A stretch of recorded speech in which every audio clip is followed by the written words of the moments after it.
Today, I'm going to be discussing my favorite show, The Upside Down Show, another classic of my childhood. For those who may be unfamiliar with it, which honestly I don't entirely blame you, this is one of those shows that was just so obscure when I was a kid. And I told a lot of people about it, and not a lot of people know of it. But it's a show that's very near and dear to my heart. It's a show that's very special to me. It still gets a laugh out of me every single time I watch it. And as I said in my Thomas video, it's a show that I think transcends its audience of kids and is something that I think even adults will find something enjoyable in and find enjoyable watching. My parents were okay with watching this and found it was a good like middle ground between the two of us.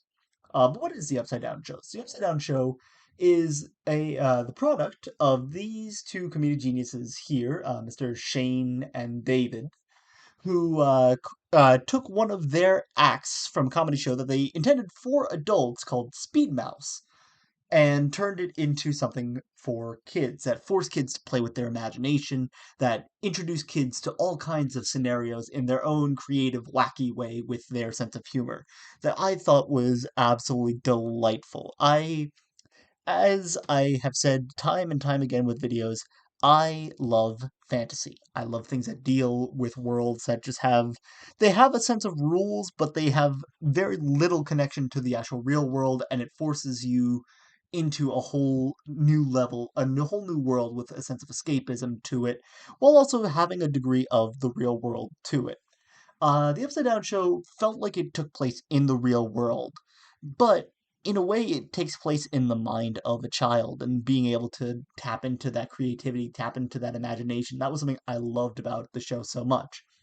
The Upside Down Show played a lot with different kinds of humor. It played a lot with imagination in invisible objects that you could only just imagine being there, and with body humor of all kinds, and all kinds of just funny, hilarious stunts that I recommend the show for. The show is available for anyone to watch on YouTube, and I highly recommend you do, because this show is amazing and still holds up so well, in my opinion, even now, just because the Umbilical Brothers are so funny. Because the idea behind the whole show was to take something for adults and make it for kids, to be able to make it something that kids could enjoy, that would be able to appeal to a lot of kids, and it did. It appealed to me for such a long time. I remember with my mom, we were in an airport at one. Was one of my favorite stories of traveling with my mom. We were in line. I'm a young kid, and you know kids, they tend to get bored rather quickly. And I probably would have been bored to tears if not for just having a really animate imagination, which I think this show definitely helped inspire. Um, the Upside Down Show. So my mom, sorry, to finish the story. So my mom started and I started reenacting a scene from, because of course when I was a lot younger, I remembered scenes like line for line, stunt for stunt, like moment for moment, and because it's all imaginary, you can recreate the scenes from like you can recreate the scenes anywhere you are on any sort of stage, and it works, and that's the genius behind it. So we were recreating one of the scenes from the Upside Down Show, and we got an audience somehow. We were entertaining people in that line just as much as we were entertaining each other with the little banter, the little back and forths that we were doing with it. Um, and I loved that. I loved being able to entertain other people.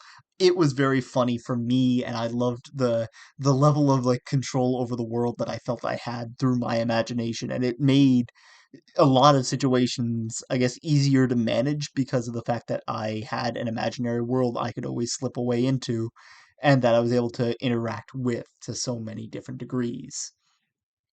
It was always so great to have, and just something that I found that I grew to love very, very much about the show. That I was enchanted by the show because of that.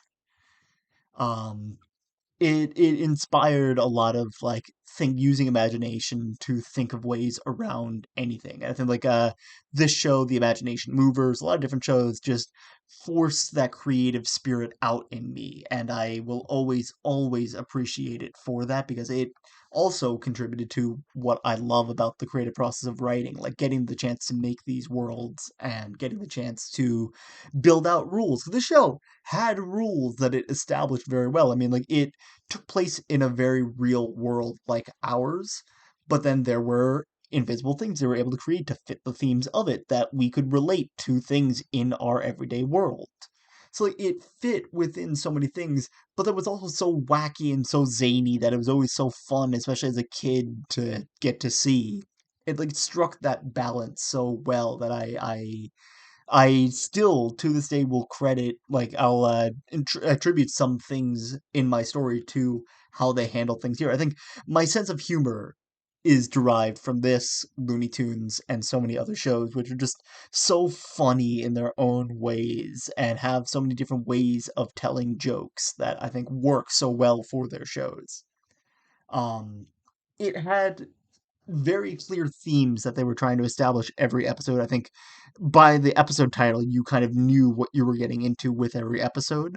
And it wasn't something that was just kind of forced down you. You were going through it with the characters. You felt like you were a part of the story, which I think is also something that for a kids show is so magical. Getting that interaction with the kids, getting that interaction to make the kids feel like they actually have a relevance in the world around them, that they have like a interaction with what's happening with them. And I think the show did such a good job with that. I'm not entirely sure, like, I think mostly it's just because of the fact that Chin David are amazing at comedy. I also remember I went to go see one of their shows as a kid. I was probably one of the youngest ones in the audience for that show, which is kind of funny. Most of the stuff just went right over my head because I was super, super young. I've gone back and rewatched a lot of the shows, and they're still so, so funny. Like, I could watch the Umbilical Brothers. That's the name of the duo. I could watch the Umbilical Brothers for hours and still find so much I enjoy about them. And I think that their humor translates so well to so many different ages of kids. And humor is something that I think is very hard to write because for me, humor was always a formula. It's kind of like, oh, you say this and it produces this outcome. It's just like, I'm not a funny person. I'd like to think I know. I don't really do jokes. I don't really do like funny things. It's more just like the slapstick, the kind of like, oh, funny thing happened to me, haha, but I never knew really how to write a joke, and I think this show works so well because it knows humor, and Shane and David know what they're doing with the jokes that they tell in this so, so well. If you're looking for a show that deals with humor, and you want humor that's going to really last for everyone, and that everyone can get into, kids, adult, and otherwise, I implore you to check out the Umbilical Brothers and also the Upside Down Show, which, if you're a fan of it like I was, you'll find their videos on YouTube very interesting because in those videos they talk a lot about the behind the scenes, which while I am not always the biggest fan of like sets in general, as someone who's worked on sets for a little bit this year, it's interesting to kind of see the life that's breathed into these shows. And these two breathe so much of it into their products and are still trying to, which I didn't even know they were planning to make a movie to cap off this series, which I think is amazing and just speaks so much to how much love they have for the show. And I appreciate the show so much for that. And I hope that I've inspired for some people to check it out themselves because I think the show is worth having people look into it because it's just so fun. Um, but yeah, I hope you guys enjoyed this video. I hope you guys will check it out, and I hope you guys will enjoy what you find with that because it means the world to me. This show, and that I get a platform in which I get to discuss it. It means a lot to me. So I'm happy that I get to share this with you guys. And hopefully you guys have an amazing day, and I hope you guys enjoyed this video.